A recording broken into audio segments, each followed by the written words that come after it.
1 million Australians are now living with ADHD, and a number of them are turning to ADHD coaches for help. I've had I think 60 jobs. I've had 300 cars, made millions of dollars, lost millions of dollars. There's nothing subtle about Rob Sanasi. A former marketing executive, he's always lived life in the fast lane. Now his focus is slowing down. Did you ever imagine that at 62 you would be an ADHD coach? No. I didn't think I'd make it past 40. Behind some of Sydney's most successful professionals, Rob is managing their ADHD. It's I got doctors, surgeons, solicitors. I've never met an ADHD person that I haven't really liked. Really, the purpose of doing this assessment here, you've already been diagnosed, so that's not what this is about. His approach is unconventional. So basically, I go through their life, pretty much, if they allow me, with a big ADHD machete, and I just chop it to pieces. You don't need that, you don't need that, you don't need that, because if your life is complicated on the outside, your mind's already complicated. There's 20, 30, 40 things going on there. It's just hell. The Greys chose Rob because he's one of them. He was diagnosed with ADHD when he was 55. Chris, where's the beard? A bit early yet. How are you, man? All right, how you been? Good to see you. Yeah, likewise. Yeah. And how the kids going with the transition? Yeah, things have been going well. Definitely try and implement the things that we talk about. Yeah. How has your life changed since that diagnosis? Are you functioning differently and are you medicated now? Yep, I'm medicated. Made a big difference to me. First time, I'm on, 60 milligram Vyvanse, which is, pretty high. You take that every day? It's too risky not to take it. If I didn't take my meds, I'm just a bit more dangerous to myself, to others, what I say, what I do. Rob himself has ADHD, so what are those meetings like sometimes? They're fun. No, it's good, but you can tell there's a lot of ADHD in the room. Young women are now the fastest growing group being diagnosed with ADHD in Australia. In 2020, nearly 48,000 women were prescribed ADHD medication. Last year, that number more than tripled. It's staggering. If you look at the history of ADHD, it was initially boys, then it became, the ADHD industry started to argue about gender equity and girls being misdiagnosed and promoting inattentive ADHD, and that's seen an explosion in the rates of girls being prescribed. And then the ADHD industry started to promote adult ADHD, and there's been a massive explosion in the rates of prescribing to adults, not just in Australia but globally. So you're not medicated at the moment? Not medicated, no. Alex Gray is one of the growing number of women who says her ADHD was missed as a child. My very, very first experience was when I was a kid. I was still in primary school. My dad took me to the doctors and went, "Yeah, I think she's got ADHD." And the doctor turned around and said, "ADHD doesn't exist, but even if it did, it's definitely not in girls." I see our girls and women coming forward who have had ADHD all of their lives, but it's been missed, it's not been recognised. And I think it's one of the positive things that girls and women are now coming forward and saying, could this be ADHD? Do you have any concerns at all that doctors may be over-prescribing ADHD medication? Yes, I do.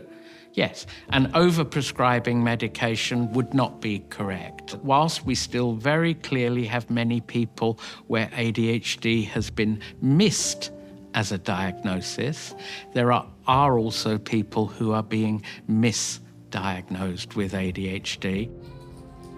With the current surge in demand for a diagnosis, Alex is still on a wait list to see her psychiatrist. It's at least a 6 to 12 month wait to be able to get into a psychiatrist. So then I finally got the referral to the GP. I got that in October last year, and I can't get into someone until October this year.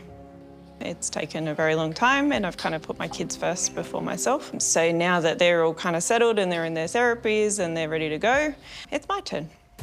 While women like Alex wait for a formal diagnosis, social media feeds are flooded with ADHD content. Some psychiatrists have become influencers, but they're not talking about lipsticks or hair care, they're talking about ADHD in posts sometimes paid for by the very companies who make the drugs. It's a 24/7 disorder that often sticks around into adulthood, so it's not just for kids. So if someone told you that, they're wrong. Some of your posts say that you are a partner of a particular pharmaceutical company. How much do they pay you to post about ADHD? So there is one company that I have posted with, and I have posted with the educational branch of that to provide free resources for people. And in terms of payment, I swear to you, I'm not sure. You would have to ask my management team. Can you be a trusted voice on this if you're posting on behalf of a pharmaceutical company?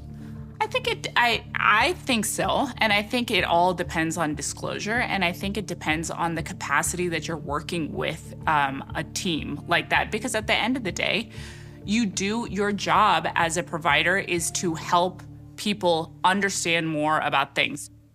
In the background, there's always the influence of the pharmaceutical industry, and the pharmaceutical industry have marketing departments with very well-trained, very sophisticated people with very deep pockets. And if we doctors think that we're smarter than they are, then I think we're deluding ourselves. And then acting against us are the social influencers who want to chastise anybody who's at all critical of the idea that ADHD is the best explanation for the difficulties they're having. Is ADHD a life sentence, or is it something that can be cured? For some people with ADHD, they do grow out of it.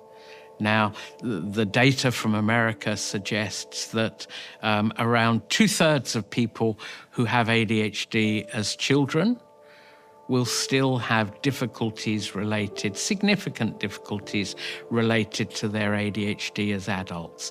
But what I tell my families that I see is that we can't predict who's going to grow out of it and who isn't. I think there'll be a lot of other boys watching this in schools around Australia that might think there's something wrong with them because they've gone through something similar. So what would be your message?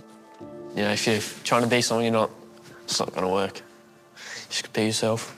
Mm-hmm. Yeah, like the whole world's full of judgment, like just sort of like block it out, you know, and you'll be sweet. What does the future look like for you? Are you waving the white flag? Are you going to war with Big Pharma? The ADHD industry is going to keep rolling on and rolling on and rolling on, and it's going to keep finding, you know, target markets that haven't been exploited yet. So you can't beat it, but, you know, we'll have a go. So the answer's both. You know, I'm going to fight it, but I fully expect to lose. There's a real need to give the message to people that they're not broken, they don't have broken brains. What they need to look for is some kind of explanation within their social circumstances, their situation, that explains the difficulties that they're having. But you then need to be supported through that process and your feelings validated rather than medicated. And if you have any questions about ADHD or concerns about your own health, please speak with your doctor.